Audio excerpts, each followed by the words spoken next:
3 versiones de Judas. En el Asia Menor o en Alejandría, en el segundo siglo de nuestra fe, cuando Basílides publicaba que el cosmos era una temeraria o malvada improvisación de ángeles deficientes, Niels Runeberg hubiera dirigido, con singular pasión intelectual, uno de los conventículos gnósticos. Dante le hubiera destinado, tal vez, un sepulcro de fuego. Su nombre aumentaría los catálogos de heresiarcas menores, entre Saturnilo y Carpócrates. Algún fragmento de sus prédicas, exonerado de injurias, perduraría en el apócrifo Liber Adversus Omnes Aereses o habría perecido cuando el incendio de una biblioteca monástica devoró el último ejemplar del Sintagma. En cambio, Dios le deparó el siglo XX y la ciudad universitaria de Lund. Ahí, en 1904, publicó la primera edición de Christus och Judas. Ahí, en 1909, su libro capital de Nämliche Frälsaren. Del último hay versión alemana, ejecutada en 1912 por Emilie Scherring. Se llama Der himmlische Heiland. Antes de ensayar un examen de los precitados trabajos, urge repetir que Niels Runeberg, miembro de la Unión Evangélica Nacional, era hondamente religioso. En un cenáculo de París o aún en Buenos Aires, un literato podría muy bien redescubrir las tesis de Runeberg. Esas tesis, propuestas en un cenáculo, serían ligeros ejercicios inútiles de la negligencia o de la blasfemia. Para Runeberg, fueron la clave que descifra un misterio central de la teología. Fueron materia de meditación y análisis, de controversia histórica y filológica, de soberbia, de júbilo y de terror. Justificaron y desbarataron su vida. Quienes recorran este artículo, deben asimismo considerar que no registra sino las conclusiones de Runeberg, no su dialéctica y sus pruebas. Alguien observará que la conclusión precedió sin duda a las pruebas. Quien se resigna a buscar pruebas de algo no creído por él o cuya prédica no le importa. La primera edición de Christus och Judas lleva este categórico epígrafe, cuyo sentido, años después, monstruosamente dilataría el propio Niels Runeberg. No una cosa, todas las cosas que la tradición atribuye a Judas Iscariote son falsas, de Kinsey, 1857. Precedido por algún alemán, de Kinsey especuló que Judas entregó a Jesucristo para forzarlo a declarar su divinidad y a encender una vasta rebelión contra el yugo de Roma. Runeberg sugiere una vindicación de índole metafísica. Hábilmente, empieza por destacar la superfluidad del acto de Judas. Observa, como Robertson, que para identificar a un maestro que diariamente predicaba en la sinagoga y que obraba milagros ante concursos de miles de hombres, no se requiere la traición de un apóstol. Ello, sin embargo, ocurrió. Suponer un error en la escritura es intolerable. No menos tolerable es admitir un hecho casual en el más precioso acontecimiento de la historia del mundo.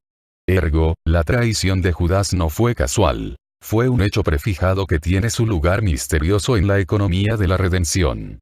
Prosigue Runeberg. El verbo, cuando fue hecho carne, pasó de la ubicuidad al espacio, de la eternidad a la historia, de la dicha sin límites a la mutación y a la carne.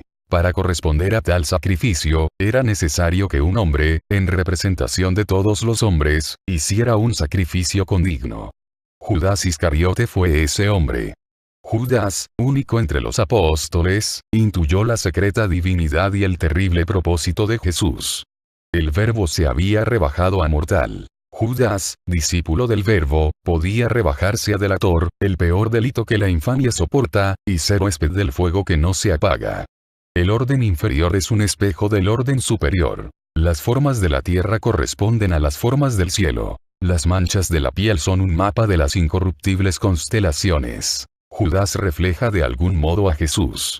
De ahí los 30 dineros y el beso. De ahí la muerte voluntaria, para merecer aún más la reprobación. Así dilucidó Niels Runeberg el enigma de Judas. Los teólogos de todas las confesiones lo refutaron. Lars Peter Engström lo acusó de ignorar, o de preterir, la unión hipostática. Axel Borelius, de renovar la herejía de los docetas, que negaron la humanidad de Jesús. El acerado obispo de Lund, de contradecir el tercer versículo del capítulo 22 del Evangelio de San Lucas. Estos variados anatemas influyeron en Runeberg, que parcialmente reescribió el reprobado libro y modificó su doctrina. Abandonó a sus adversarios el terreno teológico y propuso oblicuas razones de orden moral. Admitió que Jesús, que disponía de los considerables recursos que la omnipotencia puede ofrecer, no necesitaba de un hombre para redimir a todos los hombres. Rebatió, luego, a quienes afirman que nada sabemos del inexplicable traidor. Sabemos, dijo, que fue uno de los apóstoles, uno de los elegidos para anunciar el reino de los cielos, para sanar enfermos, para limpiar leprosos, para resucitar muertos y para echar fuera demonios. Mateo 10. 7, 8. Lucas 9. 1. Un varón a quien ha distinguido así el Redentor merece de nosotros la mejor interpretación de sus actos. Imputar su crimen a la codicia, como lo han hecho algunos, alegando a Juan 12. 6, es resignarse al móvil más torpe.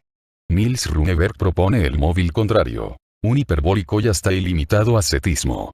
El asceta, para mayor gloria de Dios, envilece y mortifica la carne. Judas hizo lo propio con el espíritu.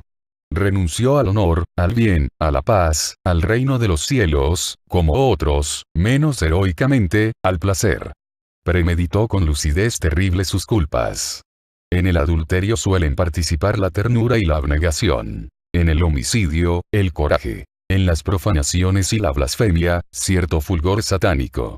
Judas eligió aquellas culpas no visitadas por ninguna virtud. El abuso de confianza, Juan 12. 6, y la delación. Obró con gigantesca humildad, se creyó indigno de ser bueno. Pablo ha escrito: el que se gloria, gloríese en el Señor, y Corintios 1. 31. Judas buscó el infierno, porque la dicha del Señor le bastaba. Pensó que la felicidad, como el bien, es un atributo divino y que no deben usurparlo los hombres. Muchos han descubierto, post factum, que en los justificables comienzos de Runeberg está su extravagante fin y que den Emlige Fralsaren es una mera perversión o exasperación de Christus och Judas. A fines de 1907, Runeberg terminó y revisó el texto manuscrito. Casi 2 años transcurrieron sin que lo entregara a la imprenta. En octubre de 1909, el libro apareció con un prólogo, tibio hasta lo enigmático, del hebraísta dinamarqués Erik Erfjord y con este pérfido epígrafe: en el mundo estaba y el mundo fue hecho por él, y el mundo no lo conoció. Juan 1. 10. El argumento general no es complejo, si bien la conclusión es monstruosa. Dios, arguye Niels Runeberg, se rebajó a ser hombre para la redención del género humano. Cabe conjeturar que fue perfecto el sacrificio obrado por él, no invalidado o atenuado por omisiones. Limitar lo que padeció a la agonía de una tarde en la cruz es blasfematorio. 3. Afirmar que fue hombre y que fue incapaz de pecado encierra contradicción. Los atributos de impecabilitas y de humanitas no son compatibles. Chemnitz admite que el Redentor pudo sentir fatiga, frío, turbación, hambre y sed. También cabe admitir que pudo pecar y perderse.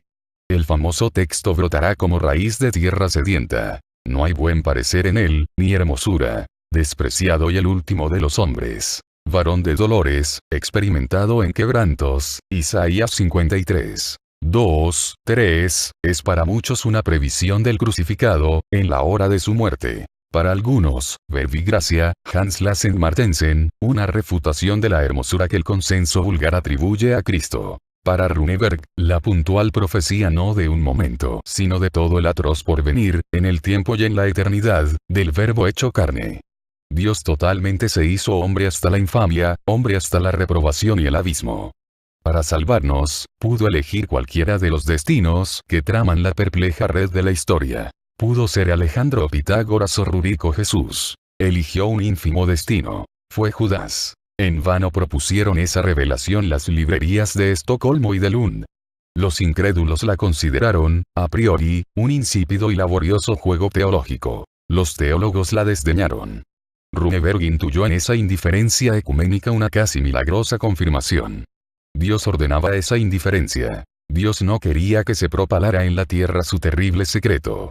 Runeberg comprendió que no era llegada la hora. Sintió que estaban convergiendo sobre él antiguas maldiciones divinas. Recordó a Elías y a Moisés, que en la montaña se taparon la cara para no ver a Dios. A Isaías, que se aterró cuando sus ojos vieron a aquel cuya gloria llena la tierra. A Saúl, cuyos ojos quedaron ciegos en el camino de Damasco. Al rabino Simeón ben Asai, que vio el paraíso y murió. al famoso hechicero Juan de Viterbo, que enloqueció cuando pudo ver a la Trinidad, a los Midrasim, que abominan de los impíos que pronuncian el Shema Meporash, el secreto nombre de Dios.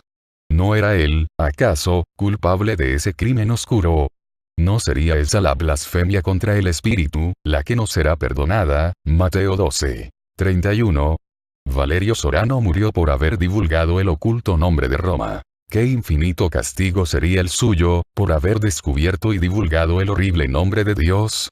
Ebrio de insomnio y de vertiginosa dialéctica, Nils Runeberg erró por las calles de Malmö, rogando a voces que le fuera deparada la gracia de compartir con el Redentor el infierno. Murió de la rotura de un aneurisma, el 1 de marzo de 1912.